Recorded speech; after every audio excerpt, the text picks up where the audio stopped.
এই জন্য এই মেরাজ থেকে আমাদের শিক্ষা, ভদ্রতা, অনুমতি নেওয়ার শিক্ষা।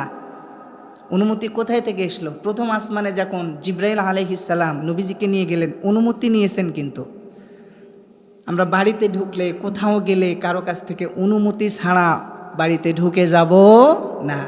এটা এখান থেকে শিক্ষায় মেরাজের ঘটনা থেকে।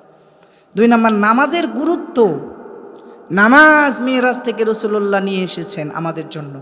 এই নামাজের গুরুত্ব বোঝা।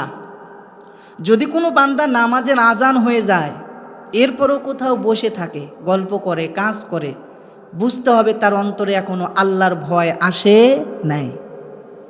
ইচ্ছাকৃতভাবে ফরজ তরক করছে। আপনি হাদিস খেয়াল করেন, ইচ্ছাকৃতভাবে যদি কেউ ফরজ তরক করে, সে কুফরি করলো, ঈমান নষ্ট হয়ে গেল। চিন্তা করছেন? তো নামাজের ব্যাপারে অত্যন্ত গুরুত্বের সাথে, যত্নের সাথে নামাজ আমাদেরকে আদায় করতে হবে। আল্লাহ পাক কবুল করেন, বলেন আমিন।